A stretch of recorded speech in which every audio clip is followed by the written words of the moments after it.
Vous êtes sur la RTJVA et c'est l'heure du journal. Tout de suite, les titres.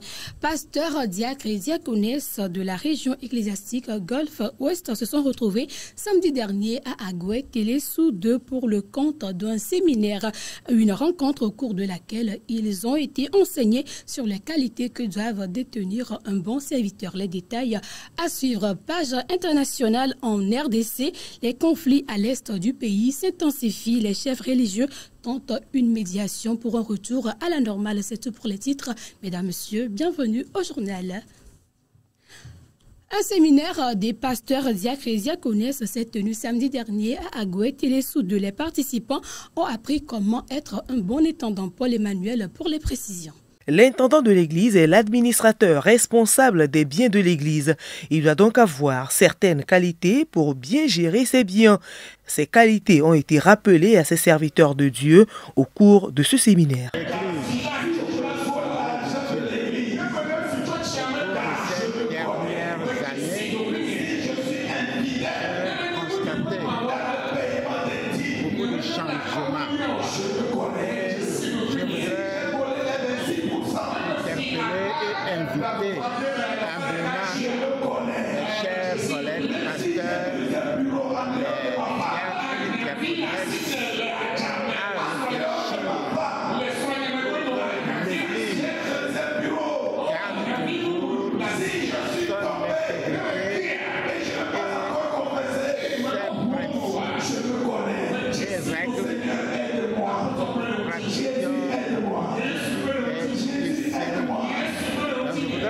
Exhorter tous à revenir pour que nous puissions servir le Seigneur. Les participants repartent mieux équipés pour travailler à l'avancement de l'œuvre de Dieu. L'enseignement a été une bonne chose pour moi. Personnellement, j'ai aimé et je viens de découvrir certaines qualités.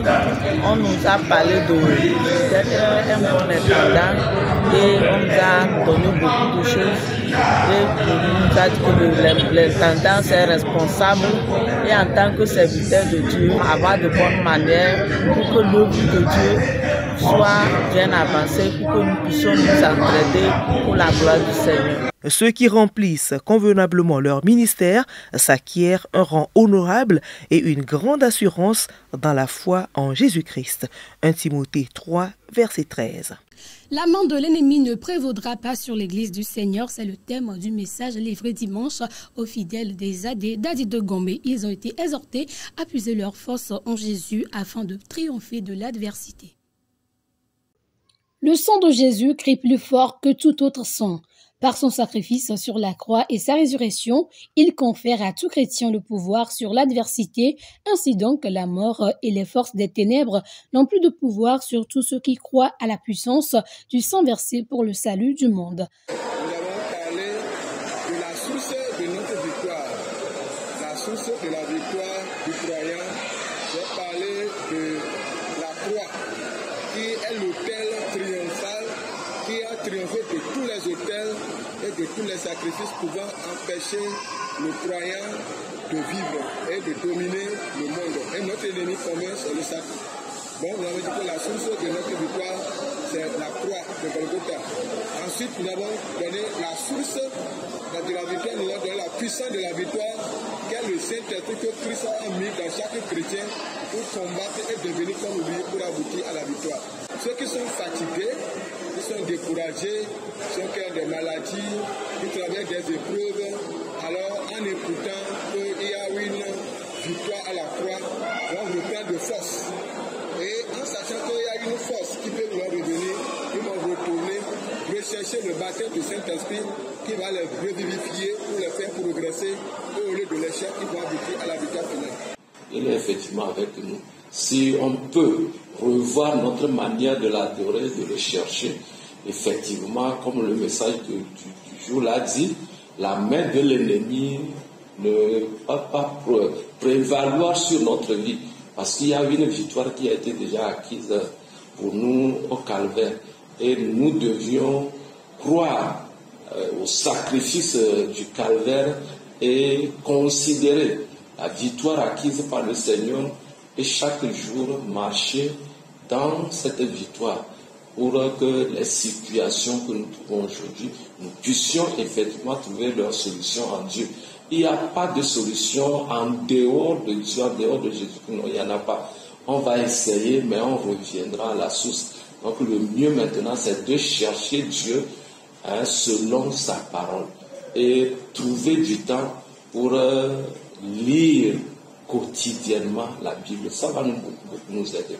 Les fidèles retiennent que le sacrifice de Jésus sur la croix a tout accompli, accordant à tous ceux qui croient en lui la victoire sur le monde. Il a parlé des fondements que nous devons briser, et cet fondement et le fondement sur lequel nous devons se baser est le Jésus. Jésus là, c'est lui qui nous a sauvés, c'est lui qui nous a gardés de tous nos problèmes. Alors aujourd'hui, Père, qui est le Tout-Puissant, veut nous parler seulement que Jésus soit notre guide, dans tout ce que nous devons faire, nous devons avoir Jésus comme notre sauveur, notre garde, et que les fondements devraient être brisés, et le fondement seul que nous devons avoir, c'est Jésus seul.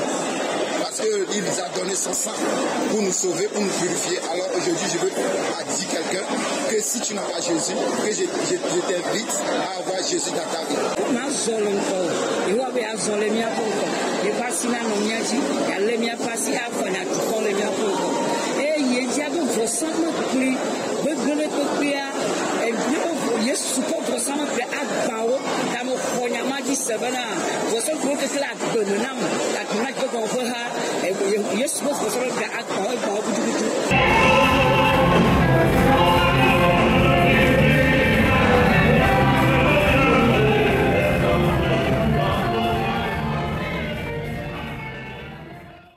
Un accident mortel s'est produit vendredi dernier à l'entrée de la ville de Kara autour de 20h15. D'après les informations rapportées par Togo Daily News, un bus de la compagnie de transport Nagodé a violemment percuté plusieurs usagers de la route en essayant de dépasser un camion transportant du clinker. Bilan, un mort et un blessé grave qui a été évacué d'urgence pour les soins médicaux. Plusieurs cas d'accidents graves ont déjà été recensés en ce début d'année. Chaque usager de la route est appelé à faire preuve de prudence pour la sécurité de tous. Actualité internationale, plus de 3 semaines que Goma, ville située à l'est de la République de Congo, est sous la domination du M23, un groupe anti-gouvernemental. Le bilan des décès et blessés s'alourdit chaque jour face à ce conflit. Mercredi dernier, une délégation des églises était à Goma dans le cadre d'une tournée de consultation pour un retour à la paix. Une démarche dont l'issue demeure jusqu'à présent incertaine. On ne sait pas grand-chose des propos échangés entre la mission des églises catholiques et protestantes et les représentants de l'Alliance du fleuve Congo, M23, à Goma ce mercredi. Les églises du Congo ont entamé une tournée de consultation pour faire face à la guerre dans l'est du pays.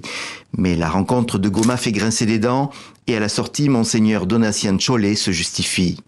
Nous avons commencé une tournée de personnalités importantes à impliquer dans cette dynamique et nous avons pensé que la FCM 23 ont quand même une grande contribution à apporter dans cette dynamique de la construction de la paix, parce que pour les deux églises, l'année 2025, c'est l'année de la paix. La priorité, notre priorité, c'est la paix. À Kinshasa, cette démarche ne fait pas l'unanimité. Le pouvoir considère le M23 comme des agresseurs soutenus par le Rwanda. Et le président Tshisekedi a toujours refusé de négocier avec eux, même si les délégués religieux ont laissé entendre qu'il était ouvert à leur initiative. Le fait pour le président de ne pas de sauver la face vis-à-vis de sa position ferme, de refus de dialogue, est un obstacle majeur pour lui dans la négociation. Et je crois que l'Église peut jouer ce rôle des bons offices, de médiation indirecte, si tant est que le président lui-même accepte tacitement cette démarche-là. Ce n'est qu'un volet de la crise, c'est peut-être le volet intérieur, mais il y a une dimension régionale, il y a une dimension économique, une dimension militaire que l'Église ne saura pas prendre en charge. À À Kinshasa, les partisans de la ligne dure contre l'AFC M23 campent sur leur position. Le parti présidentiel UDPS a sorti ce mardi un communiqué. Il rappelle que l'Église n'a pas pour vocation de prendre des initiatives politiques en lieu et place des institutions de la République. Lundi, c'était le ministre de la Communication qui rappelait les limites. Le président de la République ne leur a pas donné un quelconque mandat. Les délégués des églises ont annoncé poursuivre leur démarche en allant maintenant consulter des chefs d'État de la région. Le 27 janvier dernier, le président Donald Trump a ordonné le gel des financements de l'USAID et du plan d'urgence contre le sida pour 3 mois. Plus de 120 pays bénéficient de ces financements. Cette suspension menace la continuité des prises en charge des personnes sous traitement antirétroviral en Afrique du Sud. À Evaton, au sud de Johannesburg, l'ONG Mtongeni distribue des colis alimentaires. Cette initiative intervient alors que le président américain Donald Trump a gelé les financements de l'USAID et du plan d'urgence contre le sida. Des centaines de patients sont menacés. Comment allons-nous faire Qui va nous aider à faire face à cette crise? Sans cette aide, la vie ne sera pas facile. Rien ne sera comme avant.